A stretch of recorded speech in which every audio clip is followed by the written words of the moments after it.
Good afternoon, everybody. So the noonday gun has just gone off. Thank you for joining us. Welcome to our regular Thursday investment webinar and masterclasses brought to you by Real Estate Investor. So today is the start of our new season of weekly webinars and masterclasses. And today's webinar is hosted in conjunction with my student house, with founder Retha Van Rooyen, and they are leaders in the student accommodation investment space and also property management and training. And today's webinar is on how to make money and create wealth in student accommodation, specifically in South Africa. And for those of you who don't know me, my name is Neil Peterson. I'm the founder and content-in-chief of Real Estate Investor, South Africa's leading independent digital real estate magazine, content and education platform for over 16 years already. So we're geared for investors, landlords, property practitioners, brokers, developers, and entrepreneurs, delivered by our specialist team of journalists, content and marketing specialists, and our digital architects. So it's wonderful to have you all here. So moving on to today's topic, it's how to make money and create wealth in student accommodation in South Africa. And our guest speaker today is Retha Van Rooyen. She's the founder of M5 Property Addicts and also My Student House. She's also the author of the very first and the only book written globally about student accommodation and where to invest in student accommodation, called Creating Wealth with Student Accommodation in South Africa. So today, really what we want to do, we've got about an hour, that we want to do an overview of the opportunities to reach out to both aspirant and of course, existing investors and landlords of student accommodation. So we will talk about where to invest, where to buy, the different opportunities, but also we want to talk about Retha's journey and where it started. So without further ado, I'd like to welcome our guest today, Retha, student accommodation investor expert. Retha, welcome. It's great having you on the webinar again. Thank you, Neil. It's always great to chat to your guys, and it's really an honor to be here. So thank you for the invite. No, absolute pleasure. I always forget to include my journey, but I'll start with that today. I started with property. I kind of did it out of self-defense. Many years ago, purely just because my mom and I needed a house, and by accident I kind of fell into property investment way back then. And over time I eventually got into it. I'm not going to go into all the detail, that's all in the book, but in 2020 we bought a property that we realized could be turned into student accommodation, and we did that one as a first one here in Cape Town, in Bellville. And we realized very soon that there aren't a lot of real estate, like rental agents, that specialize, that can do student accommodation the way I wanted it to be done. We're always so worried about, what's my property going to look like? Will the students pay? Or am I going to be full? Is this something that they would like? And so I quickly realized that normal rental agents don't really take care of the softer side of things. They're just all into rental collection, which is very important, but there are other considerations as well as you as a property owner are normally worried about, like how are they going to break down my property, etc. So I quickly realized that there's nothing that I could find how I wanted to manage my properties. And that's where My Student House was born. And I created that company to basically just look after my properties. But very quickly, some of our partners and investors, they then said, we have the same problem, can you assist? And My Student House then started to do property management for a lot of, our family and friends, if I can call it that. And then after that, we realized that there are an even bigger demand out there for the specific niche, customized solution that we provide. And then we started working with some other external people as well. And now, right now, my student house, we're in 3 different cities, going into 2 new ones next year. But for now, we have quite, our home office is in Cape Town. The half of our students are here, and then the rest are in PE and Potchefstroom. So that's where we have our offices currently. And that's sort of my journey, a lot of ups and downs, because I think I jumped into student accommodation in 2020. That crazy year for all of us. I don't know how I picked that year to start, but anyway, it's interesting to say the least. That's sort of where it all came from, and how I got into student accommodation. And I never realized how underserved normal landlords were in student accommodation, and how scared people are sometimes to jump into something that, if done right, is actually a very simple, lucrative way for you to earn an extra income as a normal person out there. And that's it, I think, a little bit also what I want to talk about today. Like, how do you get in? How do you start? And I want to talk about the biggest fears that people have, which is around, students. How do I get them? Are they even gonna, what about all these nsfas? Because we always hear about nsfas, and then we see all of these news articles. nsfas is in trouble, there's corruption, there's all these changes, and you see students striking everywhere, and you hear it's because of accommodation issues, and we all get very, very worried about that. So I want to talk a little bit about all these new things that's happening in nsfas, and the changes that's coming up.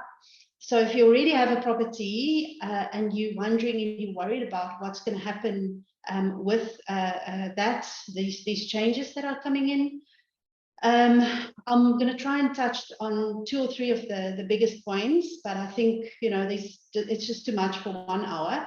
So we'll cover that in the Cape Town adventure. I like that. We'll cover that in more detail at that time. Absolutely. Oh, awesome. So let me. Yeah, sorry, Neil, you go. No. You're on a roll, and I just wanted to add, because it's quite interesting. Just to let the audience know, you said you only started in 2020, and so typically that still puts you as a newbie. But I think you've got to actually qualify that, because I don't call you a newbie. I've seen you in action, so I've seen what you've done. And the number of beds, and the number of areas that you operate in, the knowledge that you've acquired, and also the fact that you've actually documented it into a book, which is an incredible book, which I couldn't put down. In fact, I read it from cover to cover within, I think, 2 days. And I mean, that in itself is an incredible just lesson for everybody. So I really think that somebody who's either in the market already, who's managing student accommodation, and those of you who are looking to get into student accommodation, you're in the right place. And I know that Retha's on a roll, and she's very knowledgeable. I've seen her in action. She's fantastic. She's really puts a lot of time and effort into it, and it does come with hard work, but it comes with massive returns and results, doesn't it, Retha? So Retha, I'm going to hand over to you, because people are going to ask, a newbie starts, how do I get started? And maybe start off on that process of, what are the key things I need to consider if I am starting out? And then sort of hit into your stride. And you mentioned a couple of things about where to invest and that kind of stuff, and nsfas, and how do I deal with that, which is the grants that we get from government for students, etc. So over to you again. I'm all ears, and so is the audience. Thanks, Neil. I think they say you're an expert at 10,000 hours, and what I didn't realize is that when you work 20 hours a day, no holidays and whatever, you get to that 10,000 very quickly. Absolutely. So yeah. Okay, cool. So let me talk a little bit more. I'm always like the person that I just want to get into the detail and all of that. So let me get into that and give you guys some ideas. So if you're brand new, you don't have a property at all, I think the first thing that people like, how are you going to buy it and where are you going to look for that property? And I think the simplest way, and we've all heard it before, and there's no rocket science in it, you really just need to pick a university, a big one. If you go within 3 kilometers of that university, just go to Google Maps, pull up a circle around your area, and that's where you start looking around for property. It's really that simple. And it's as long as, oh, and then obviously also in terms of the university bus stops, right? So as long as you're within 1 kilometer or what from the university bus stop, guys, you can't go wrong. That is the areas that you want to find. You can literally look at any university out there. There's always spin-off places in the area, like colleges, private colleges, and other TVET colleges, Rosebank, Edubos, you name it. They're all usually kind of in the same area. So that is the area that you need to look at. So for me, that is the simplest part of all of it. And then the next question I normally get is, okay, great. A lot of people say, Retha, I have a property. I've identified a property. It looks like a good opportunity, but now what? How do I buy this thing? So the question is, will the bank fund it? Okay, and that is where things get tricky, because if you buy something that's student accommodation, it's not like buying a normal house anymore. It's now buying something that is a commercial property, and that goes through a very, very, very different process at the bank than a normal house that you would buy for you and your family. And it doesn't go through a normal scoring system, and some banks will fund student accommodation, some banks won't. Some of them are, it's really their specialty, and they will always look at student accommodation because they understand it. Oh, by the way, I'm now giving my book away to any bankers out there. Okay. Oh, wow. If you know, I'll for free post the book to you. Okay. They need education in that sector as well, because it's very specialized, Retha, I think, in what you're doing. And I don't just say that, tongue in cheek, because bankers, not everybody understands the risk, and banking is obviously about risk and that kind of stuff. And I think you actually depict it very nicely in that book. Yeah. So when you then approach the bank, you really need to know what to say and how to almost pitch it to them, that this student accommodation, in terms of the risk and all of that, is acceptable, and how that risk is being managed. So that's a very important thing. Now, it sounds hectic, okay? I know, because as a newbie, I didn't even know where to start. So you kind of do it by trial and error. But now, luckily, I've done all the trial and error for you, and I can definitely recommend a few places that will help you.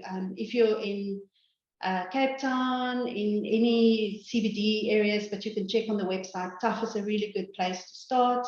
And guys, the banks aren't paying me to say this, okay? This is just my experience. And then ABSA has funded us before, and who else? iBuild has funded us before. So these are sometimes not very known banks to everybody out there. Standard Bank is also interested to fund one of our properties now, but it's really the timing more is the thing. So you can't go in there and put an OTP down and say, oh, it's going to take 2 weeks or it's going to take a month. It takes much longer to go through that commercial process. So just make sure that you don't end up doing a whole lot of work and your OTP expires and now you're sitting and you might have paid a deposit and things like that. But don't stress about all of that. Today is just about you being aware, and you can research that a bit more. And obviously, I'll go into a lot more detail on that in the training later that we're doing later. Retha, just before you continue, I just want to clarify to the audience, because when you're investing or when you're applying for finance, I think it's very important to say in what entity you do it, because now we're buying a commercial building. It's very important to clarify this point. I mean, it's a company that's doing the application, right? So we're not talking about you in your own name or anything like that. You want to just maybe just elaborate a little bit on how you would do it or what you recommend. Okay, cool. Thanks for that question, Neil.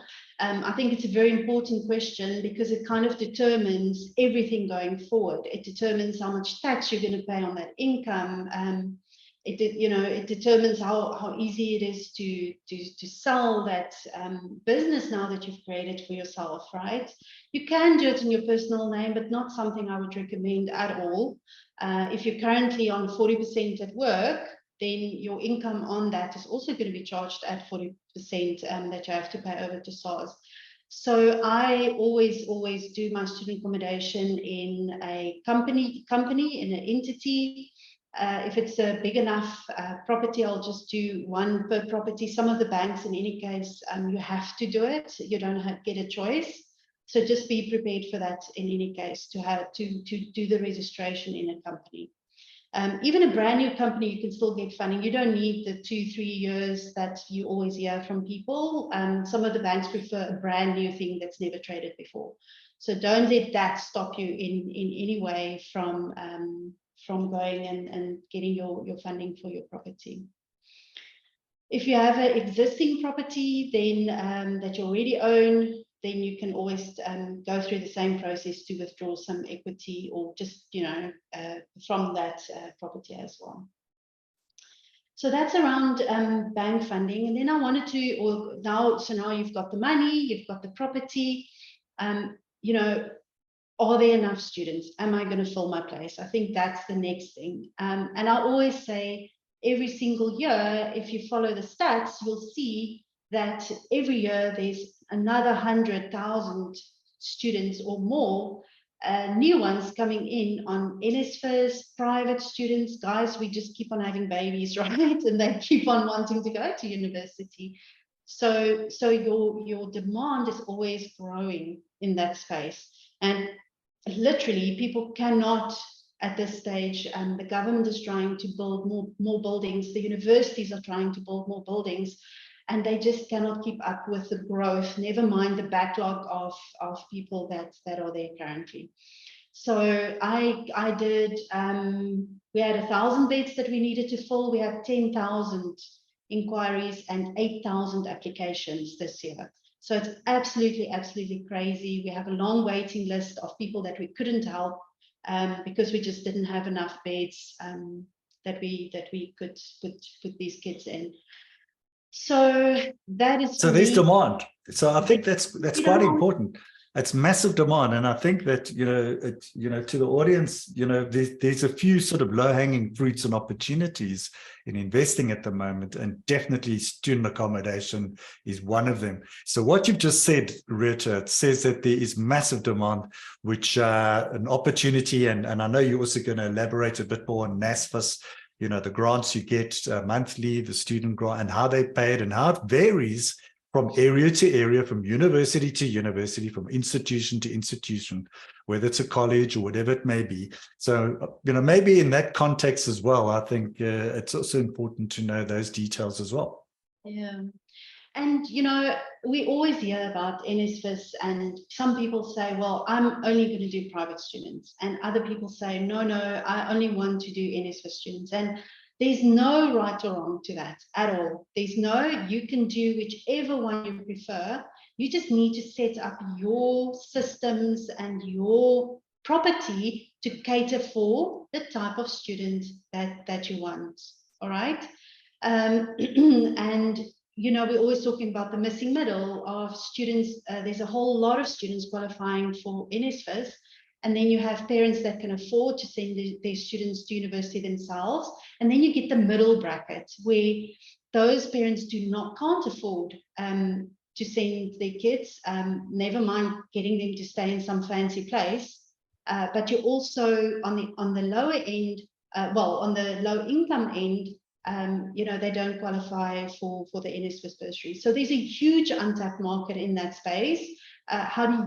What is your unique solution to give those students a decent place to stay without going over the top in terms of your rentals and so on for the parents? And it is possible. We have done that in PE. We've managed to tap into that market quite nicely. But you do need to just understand your price points and that sort of thing. So for me, that is the and then on the NSFAS side, so there's a lot of uncertainty and worry about that.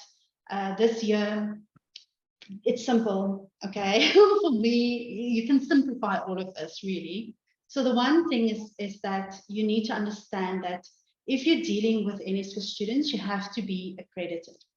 Now that also sounds like a bit of a mystery, and sometimes it feels like even though I'm in it, every day there's new information and new things that comes in.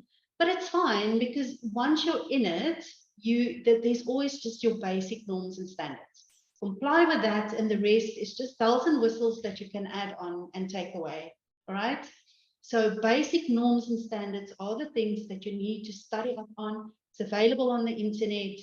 You can just Google it and you'll get all of the details on there. Stick to as close as possible to that and you will get your accreditation.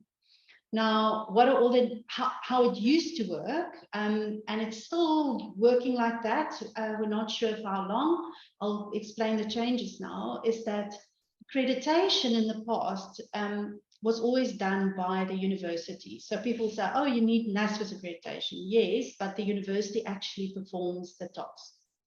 And each university interpreted over time the requirements for accreditation, and they created their own set of rules. So if you look at POCH versus CPUT versus UWC or the NMU in PE, they all have different rules.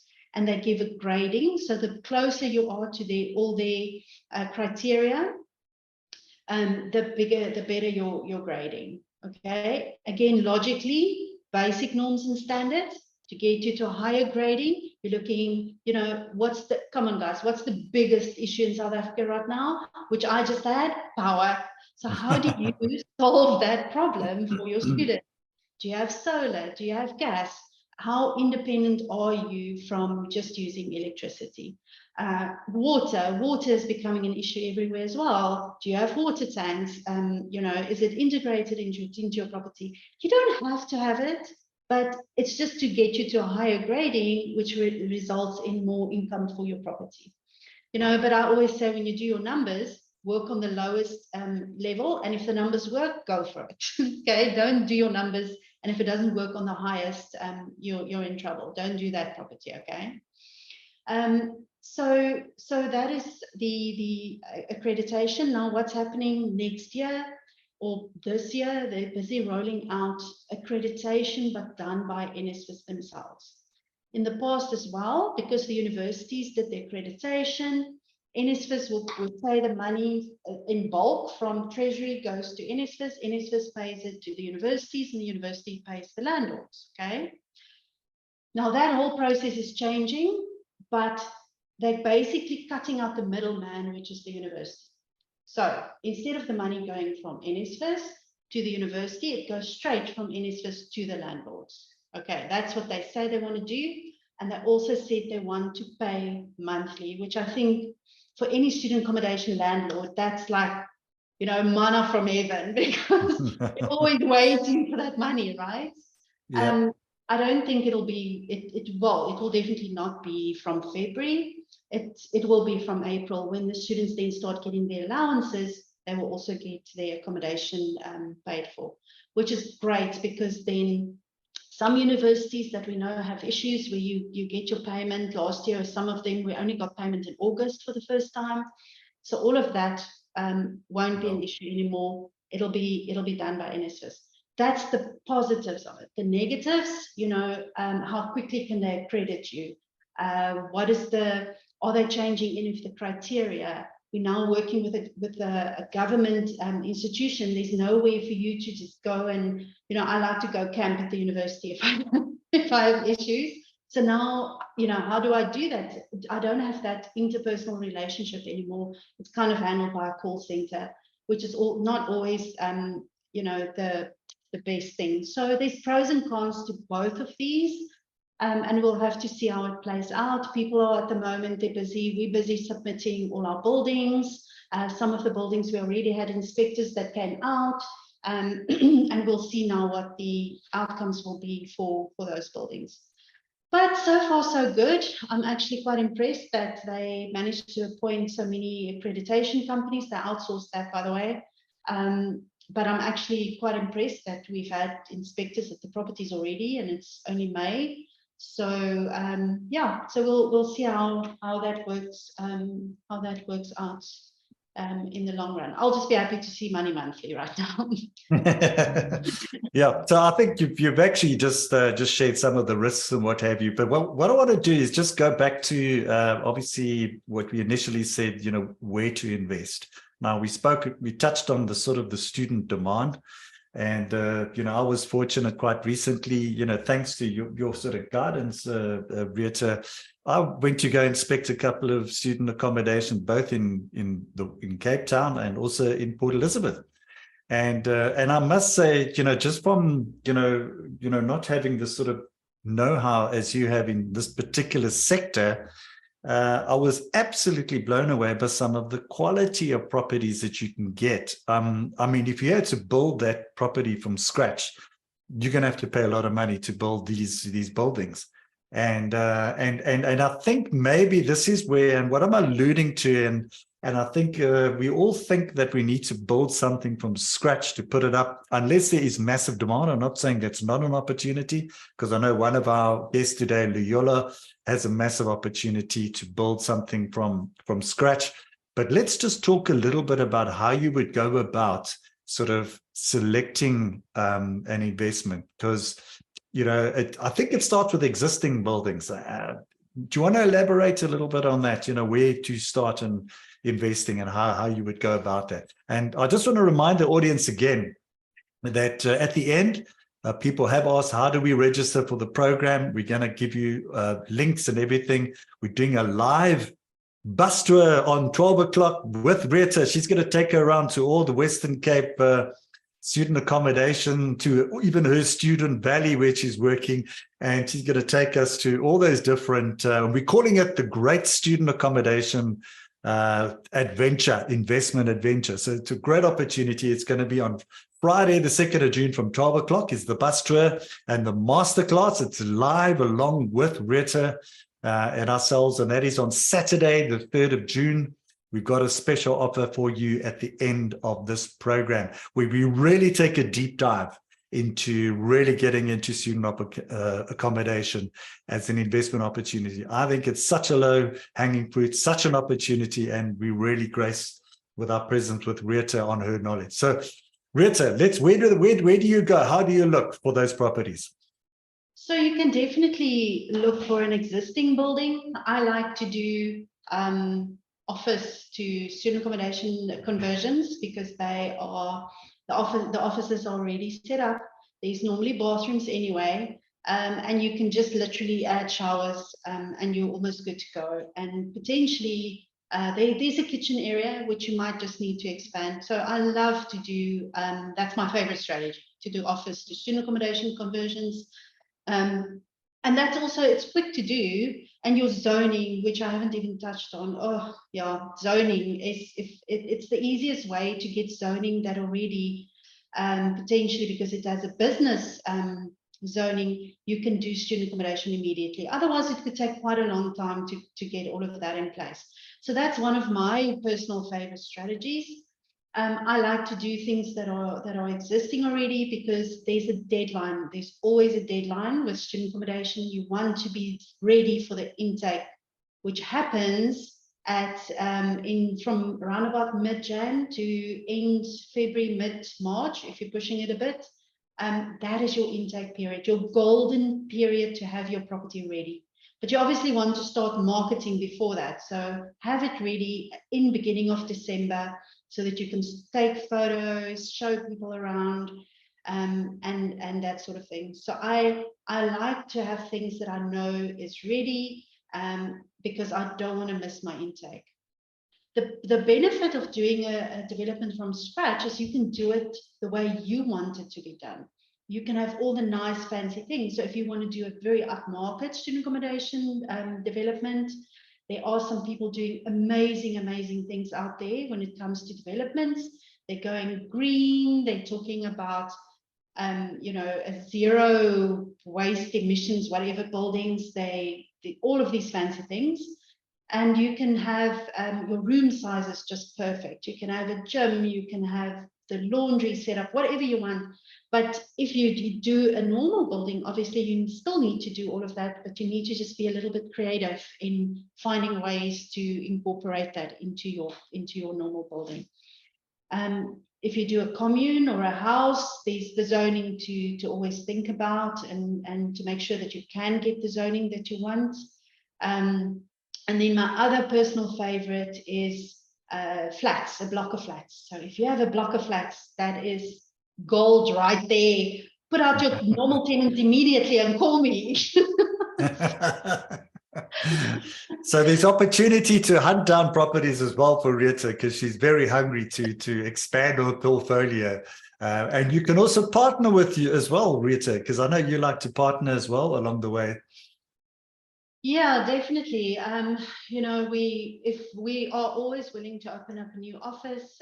If you have something that's close to 100 beds in an area where we are not currently, we will open up an office especially just for you. We can't do, unfortunately, just for like 20 people or so, because there's, to maintain your quality, your standards, there's a bit of overheads that goes with that. But for 100 beds, we'll open up an office anywhere, and we can assist you wherever you are. Yeah, and if you have a friend or someone with a property, we are always happy to consult and help out with things like that as well, to see whether you can do students.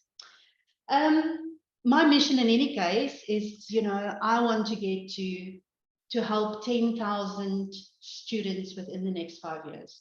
So this year I'm on 1,000. We've just, before this webinar, I was chatting to some guys that I'm going to get another 1,500 for next year from them. So I'm close to, and some other deals, I'm close to 3,000-4,000 already, guys. So let's get to the 10,000.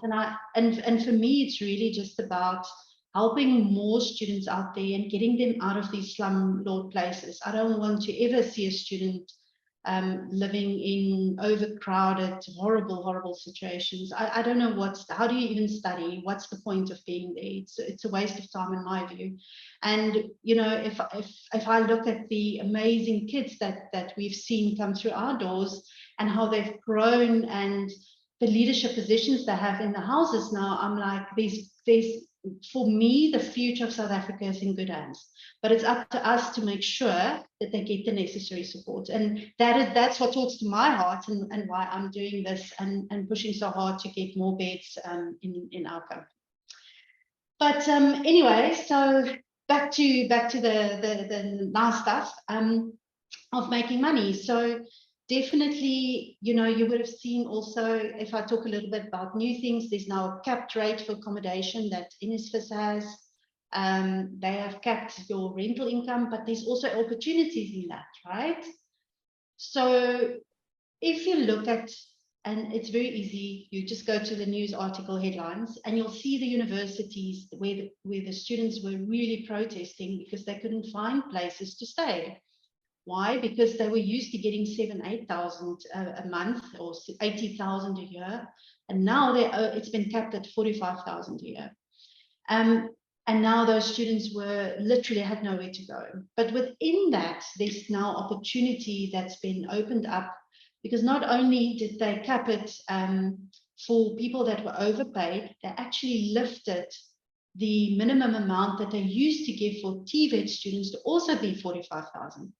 Which is very cool, because in the past, those guys really didn't have the option to find good properties or good accommodation, right? Because they were getting only everything 1,500-2,000 a month or something like that. So now there's the opportunity for you, because you can now come in and you can help that market. So chances are the big guys aren't servicing them yet. And if you're a smaller person wanting to start, that's a great place now to really get in and get a decent income from those TVET type of students as well. So guys, wherever there's a change, there's opportunity. So definitely now is the right time to tap into that side of things. Absolutely. Listen, the questions are rolling in here, Retha, and I know the time, and there's so much to share. We do have very little time. So what I want to do is I want to jump straight into the questions right now. So I would like to get through to everybody's question as close as possible. And, once again, everybody, the opportunity when this webinar, before we're finished, we've got an opportunity to attend a full day masterclass along with Retha, where we do a deep dive into all of this stuff. It's in Cape Town. It's a full day live masterclass where you get, Retha's book. You also get a whole lot of other investment material. And also the day before, we're going to go on a student accommodation tour. So we call it the Great Student Accommodation Investment Adventure, and we'd love to have you all there, but more about that later. So let's get into the questions. All right. So first one is from Loyola, and I know a little bit about Loyola. He has a massive opportunity, and I won't give away that opportunity yet, Loyola, because I know you are looking for partners, or maybe yes, maybe no. But certainly, it's got to do with financing, Retha, and I know you touched on it already. You gave some companies, you mentioned names and pack shots of companies who do financing. So, and he says, apart from banks, which other entities offer startup funding for student accommodation? But I want to relate it one step further and maybe just think a little bit beyond the banks, because we haven't spoken about maybe partnering up with people that do have finance, etc. But I know in Loyola's case, he has got a massive demand. He's sitting on a piece of land which very close to a university, and most of the students have to travel in to that area. So it's a development opportunity. So just bear that in mind. So I'm just going to put that out. Just give your thoughts again on financing, and also touching on obviously development financing. So maybe, we've talked a lot always about the banks and things like that, but what are the other alternatives out there? And maybe, Loyola, some of these things might not fit you, but this is now just in general other options that you have, right? So I've seen a whole lot of, it's all the craze now. I've seen so many property stokvels out there, right? Where a lot of guys come together, and these are not normal, just like your normal closed, it's 5 friends and we are now clubbing together. No, this is guys getting a couple of 100 people to come into the stokvel, and they then provide funding, either startup funding for you to do your first part of your development, and then you can then involve the bank after that, because normally the bank wants some kind of initial capital. So you can approach one of those stokvels to see if they will, what their terms are, and see if they can give you some money for your startup until you can get into your actual development. The way you do the development, you can also adjust. You can, for instance, say, well, great, it's student accommodation, but let's do it like a traditional, almost like flats that you're selling, right? And you can then you can sell off a portion of your flats before you even do the development, so that the bank can give you funding. But it's like a normal sale. So the bank knows, great, we have this money, it's going to come in. And then the rest of the development, you can then do yourself, or keep for yourself, or whatever you want to do. But it's almost like a normal development with pre-sales. So you can do that, but with student accommodation, you build it as little flats and you sell the flats off. I've seen that done with high-end student accommodation in Hatfield.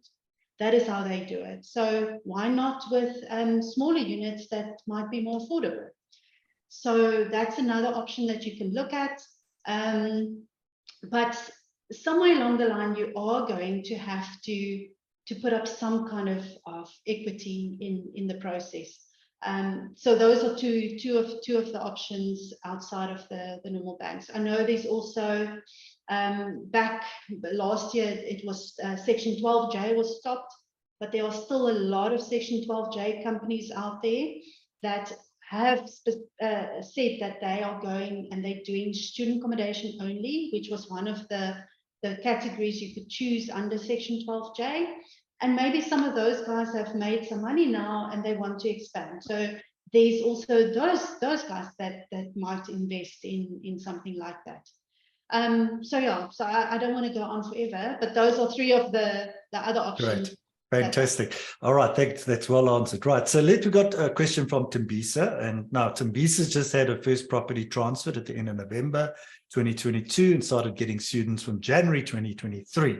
She would like to know, how do I get equity or the process to follow for refinance? I think it could be a little bit early because generally banks, and it's just my experience from other investments, banks like to have a period of time. I'm not quite sure how it would work with, but maybe you just want to elaborate on that one there, Retha. Yeah, so it is a bit tricky, but it's also tricky because you're going from, it depends what kind of loan if you have a loan. If you didn't have a loan, great, go for it. You know, you can get something out of it. If you had a loan already, it now depends on a few things. You need to see, was it a residential loan? Now, when you just have a residential loan, you're paying off over 20 years, and you might get 100% loan. When you go into this new thing, the bank's going to come out. They're going to say, "You have students here. Where's your zoning? Is your zoning in place?" That's the other consideration before you can take out equity. They're going to ask, "Are your plans updated? So did you do conversions? Did you do additions?" All of that has to be on plan. And then the third thing is, when you get a commercial loan, you're going to get you're going to pay off between 10 and 15 years, right? So some banks will give you that same amount, but on 10 years, you have to pay it off, which increases your monthly amount. And then your 15 years, again, it will increase your monthly amount. So now, and by the way, on a commercial loan, you need 30% deposit, not a 10 or something less than residential. So you need to do those numbers, number one, for yourself and say, is it worth it doing this, right? Am I going to get any money out of it? Can I still afford my monthly payments? And I think that's the first thing before you even say, okay, great, I want to take out equity. If you have if all of those things checked, yes, it's all there, then definitely you can approach a bank and you can do a refinance even earlier, because you're going to get a commercial zoning.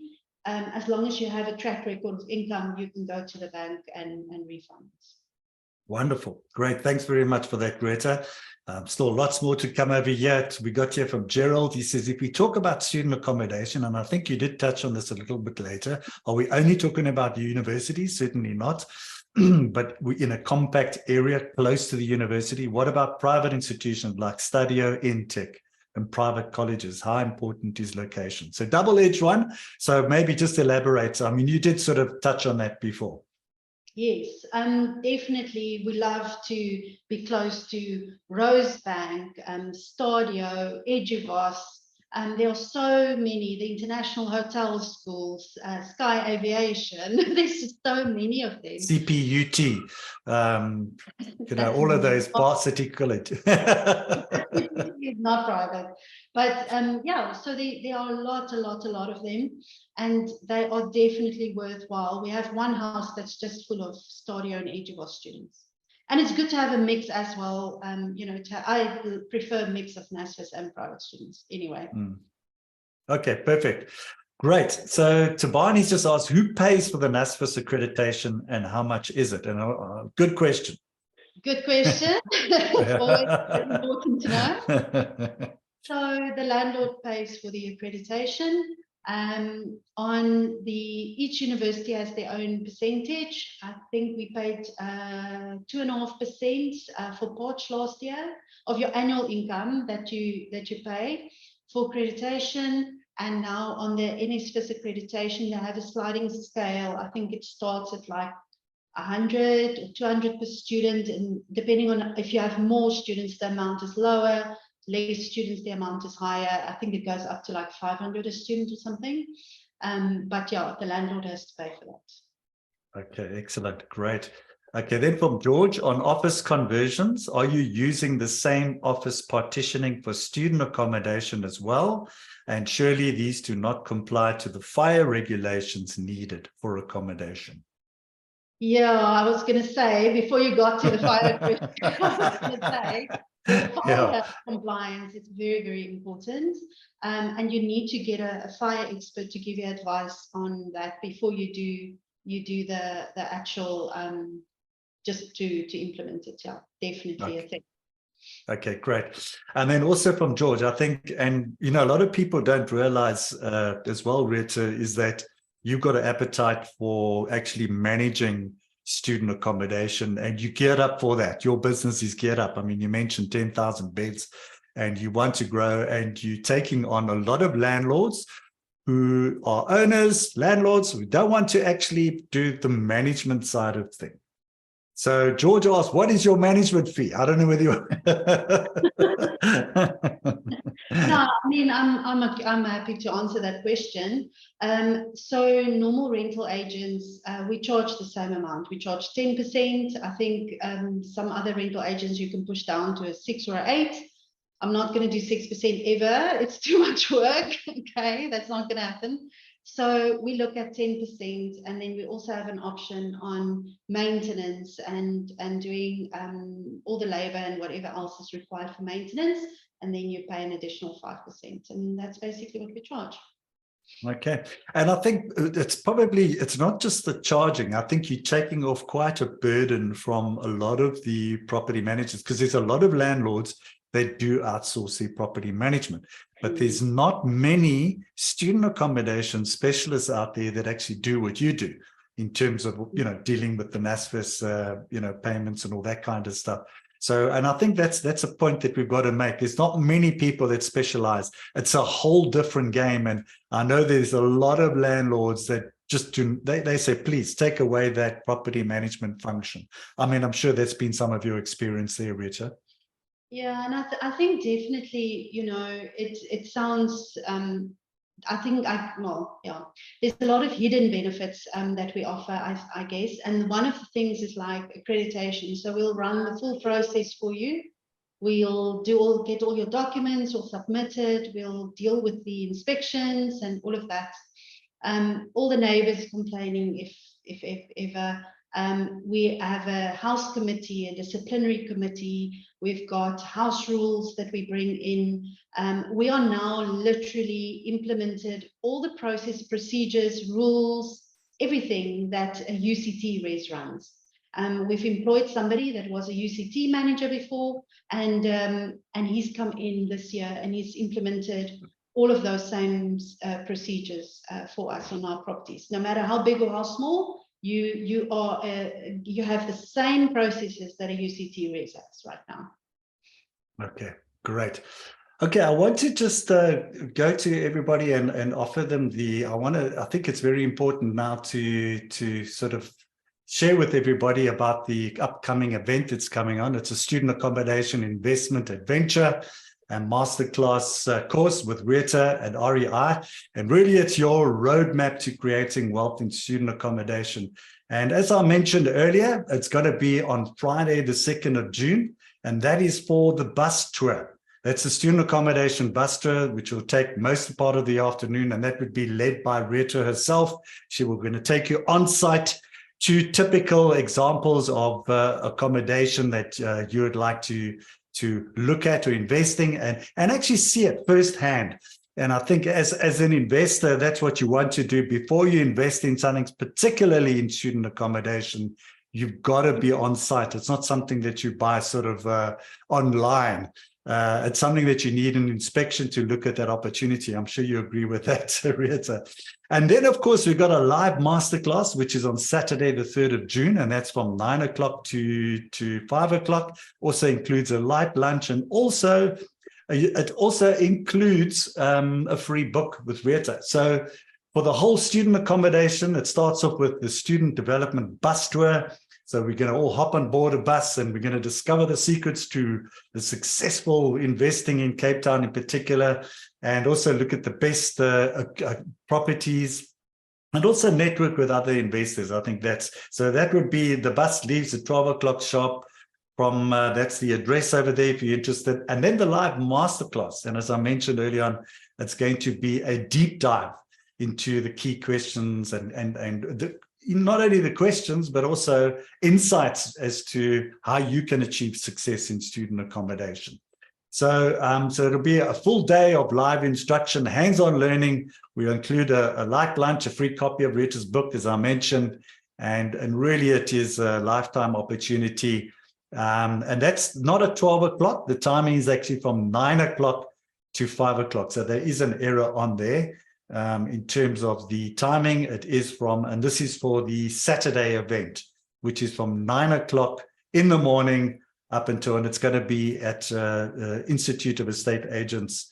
So, right, the next thing is, how would you like to get involved in this? Well, we're offering this for early bird tickets, and our standard rates are 2,900, almost 3,000 Rand. That's the normal price, which includes both the bus tour, the book, the lunch, the course, and everything. We have got a special offer for you, and that's early bird tickets for 2,247 Rand. That includes the bus tour, that includes the full day masterclass. And for those of you who want to invest, you can register.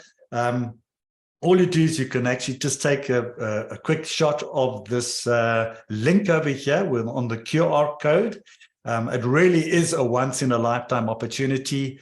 You have a great opportunity to get up close with Retha, and she will guide you all the way through, whether you are an existing investor or whether you are a property manager of student accommodation, or whether you are looking to get into this for the first time. This offer will be until Monday, the 12th of May. So, so for those of you who want to sign up, sign up quickly. That offer is going to run away. Then we're going to go back to the normal pricing on that one. So it's really exciting. I look forward to that day as well. I'll be there as well. And I know there's some people who would like to come from out of town. I know we've had quite a few inquiries already from people who are coming out of town. So we look forward to seeing you all there. Okay, but this is not the end right now. So Retha, I just want to handle some more of the questions that we've got. And so also, let's just have a look here at some of the questions that I just want to deal with. There is one or two here. Okay. And one is from Richard, and he says, does my student accommodation have minimum requirements in terms of clients? For example, number of rooms per property, etc. So you want to maybe just elaborate on that? As long as it's within one of our areas we service already, there's no real minimum requirements. It's just when we have to go to a new area that we do have requirements. I think the other overheads of student accommodation, right, which is not our costs, but just things that landlords have to do, like gardening, cleaning, all of those other things. Sometimes if you have less than 10 students, it becomes that overheads become a little bit much. So if you're new, you want to get into it, try and go for like at least 15 students so that you don't have, your overheads are covered, which is fixed no matter if you have 1 or 10 students, it's the same amount that you have to pay. But in terms of our services, yeah, we don't, if it's in Cape Town, PE or Potch, we don't have a minimum on that. Okay. And then last question, and can you believe it? It's almost 12 o'clock already. And, we haven't even really we've only scratched the surface. So we've got hundreds of questions here, which are starting to fly in here. And so what I'm going to suggest is, look, everybody has that opportunity. We will actually submit those questions and I will send it through to you, Retha, and I think we will drop it onto our website. We'll actually put it on an attachment to the video. So everybody that's attending here will get the recording and we can deal with those questions maybe as attachment. But I encourage you all to attend the event, which is on the 2nd and 3rd of June. Ladies and gents, if you want to learn and if you want to be able to, if you're serious and you want to break into this market, come along on the 2nd and 3rd of June, along with Retha, with other investors who are already playing in that market. Learn from them, network with them. This is a very, very unique opportunity. So the last question is, other than Cape Town, PE and Potch, because that's not entirely true, because you also operate, I know, in Pretoria and also in Johannesburg, does My Student House Service offer any other markets? And I know you want to be everywhere. Yeah, so I would like to be everywhere. So definitely for next year, we are also going to be in Bloemfontein. There's a good chance for Kimberley and then Joburg and Pretoria. But I think the biggest, because one of the guys now, that it's a new fund, I don't want to mention names, I think they're going to list soon. They want to go into Bloem and Kimberley and Joburg and so on as well. They're doing a lot here in Cape Town, but they also want to go there. So I'm going to be there anyway with them, which gives up the opportunity for anybody else in the area to also come on board with smaller type of buildings. Okay, excellent. So what I'm going to ask you now, just if you can just drop a link. A lot of people are asking for the link again. If I could just ask my colleague Alexander just to drop the link into the box, the chat box over there, so that everybody that wants to sign up, I know you've loaded it quite a few times again. There's the link over there.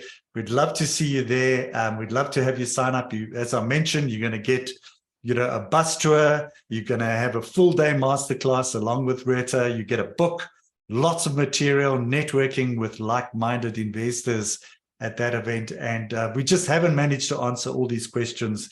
We'd like to just carry on and for the rest of the afternoon. But I think the real opportunity will be on that 2nd and 3rd of June. And really, I think it is worthwhile. There's not these kind of opportunities that crop up every day. So the link is in the box, the chat box, for those who want to sign up. So Retha, I'd like you maybe just to give us your final wrap, just leave everybody your final thoughts, maybe summing up everything that everybody said. And yeah, just take it from there. And we hope to see everybody at that event. So, yeah. I just want to encourage everybody, if you're still on the fence and you don't know, should you, shouldn't you, you're always just welcome. Just learn more about it. Even if you just Google some things about student accommodation, but when you educate yourself and you become more confident, and because there's always something nagging in the back of your mind, which is why you don't start, but educate yourself to get over those fears, because I had so many fears about it when I started. And to be honest, even if some of them did come true, it's all manageable. And it's not as hard as you think it is right now in your head. So get over yourself and do it. That's wonderful. I'm just so inspired by that, Retha. And I mean, as a female in a very tough industry, I think you've managed to break that glass ceiling absolutely, completely. And I just think, you've really hit the ball out of the park. And I must say, I must admire you for all the things that you've done in this particular sector and how you really want to grow in here. So I think it's fantastic. You're a real inspiration to everybody. For those of you who can't make the event, at least get the book. So you can buy that book either on our website, or you could also buy it on Retha's website on the My Student House. But yes, please get that information as well. I mean, it's 350 Rand, which includes delivery for that book. So yes, please get that. But we'd love to see you on the 2nd and 3rd of June. Please sign up. We will send you all the links and all that information through you via email as well. So Retha, thank you very much Thank you for your valuable contribution. I think it was a fantastic session today. We've had lots of questions. To you, the audience, I'm so apologize. We couldn't get to all the questions. There's just too much in the available time. Thank you for joining us and your participation. And I hope that everybody has opened their eyes to new opportunities, specifically in student accommodation. As Gregory Peck said, tough times don't last, but tough people do. And we certainly hear that Retha is one of those tough people. She sees it completely different. There's opportunity, everybody. Yes, we don't have electricity at the moment. It gets off on and on, but you know what? We have to look beyond that, and it will change. It will never be permanent. It won't be like that forever.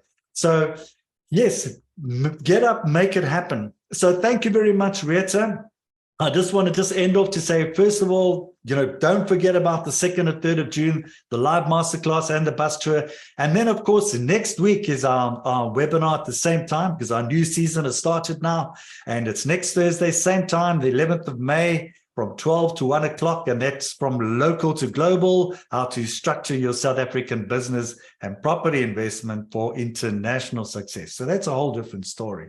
So to register, you just go onto the REI website, and underneath upcoming events, you just link there. And by the way, that's where you also sign up for the masterclass with Retha as well. There's also a link there for the live event. So if you missed out on all those links and everything else, at least go to the REI website. It's all over there. All the information is there. As I say, we've got a special, it's 2247. It is for nothing, ladies and gents. Includes all those wonderful things, really, for the returns it can give you in terms of that education. You've got to invest in yourself. So thank you once again, everybody, for joining us. Stay safe, successfully investing. This is Retha Van Rooyen of My Student House, and Neil Peterson of Real Estate Investor signing out. Thank you. We'll see you all at the event. Thank you, everybody.